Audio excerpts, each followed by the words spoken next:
Hello, I'm Mathieu from Ludovox, and today I'm with Sophia Wagner. Hi. Hi, nice to meet you, to see you here. Likewise, and you are a designer. You're the designer of Noria. Yes, I am, and yeah, I'm so happy to have it here. Yeah, So I think it's just out now, right? yes, that's the first day we sell it here, and yeah. So what type of game is it? Is it? I think it's for experts, but what genre of game is it? It's an expert game.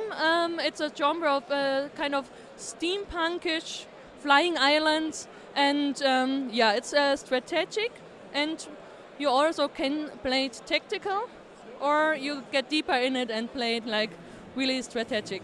Yeah. So what marks us is that visually it's kind of different from the other German games. Because usually German games do not have like the brightest reputation with art. That's true. Yeah. Yes, French games have a good reputation.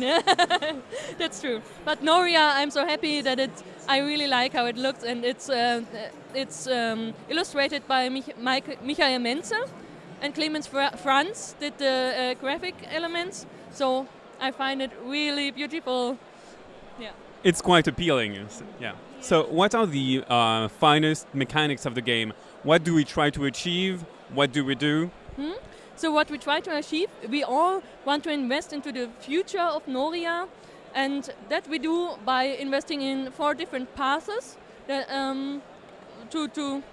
Four different passes. But at the beginning of the game, we don't know what pass will be very much victory points or not, because during the game, people will change this. So they do politics, and it could be one thing is very you get a lot of victory points out if other people invest in other things, and so every game will be a little bit different depending on the people. And there you also have this you have to look what other people do. You don't play for yourself, you have to look, and yeah, that's an interactive thing inside it. But the most important mechanism is the wheel building inside, and yeah, that's how you select your actions. You have like an action wheel, which is made of 3 rings lying inside of each other, and you can turn each ring, and you have action tokens inside the ring. And then you have an active half of it and a passive half of it, and you can choose actions out of the active half from each ring 1, and after you turn each ring like 1 step, and you have completely different actions for your next turn. But of course you can see what will enter the active and what will leave the active side of the wheel, and so that's quite interesting to see.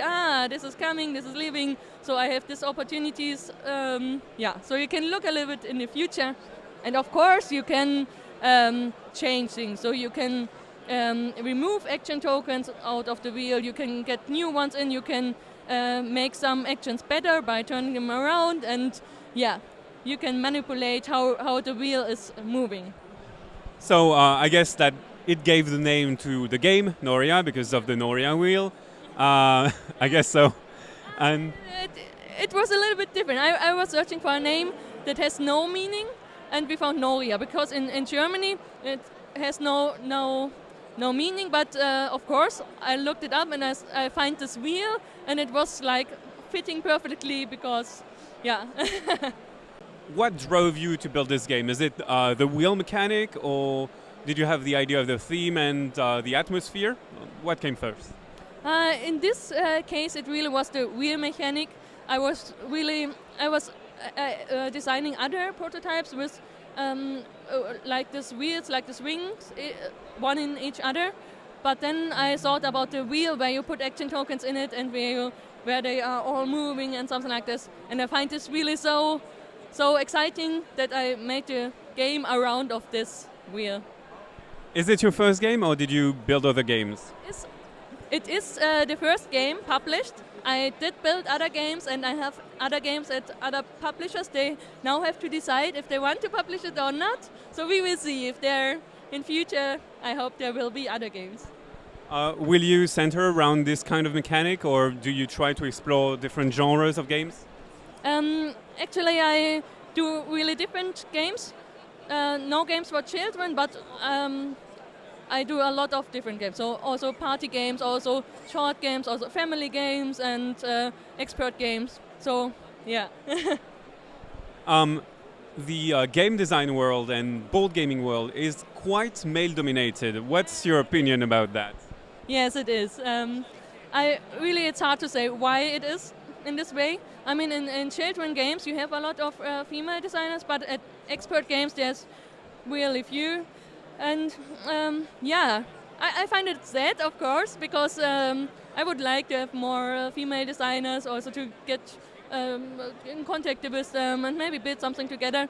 But it's also if you go to some meetings with other designers, they are mostly male, but yeah, that's also okay. For me, it's okay, but maybe for other female designers, it's a harder step to enter a world where not so many females are. Do you feel it has changed over the past few years, like the 10 last years? Has it changed? Has the art, the design has changed to be more comprehensive and take account the female part of the gamer population? I'm not sure. I think there are games that are more beautiful to look at, like French games. There are lots of, I have to admit, and maybe that's more attracting. But I mean, we have a lot of female players, so it's not that it's a big part of the players are female, but the designer is not. So I don't know. That's not about how they look at the games, the published game. It's about I don't know why there are not so many females designing games, but I think it's changing because I go to some meetings of other game designers, and more there are females showing up, and yeah, that's nice. And I think the more published games from female designers, there are more female gamers thinking, oh yeah, I maybe I try it also, and so I hope it will change in future. Thank you, Sophia, for presenting Noria and also for putting it out, because I mean it's work. And see you on Ludovox. Bye bye. Bye bye.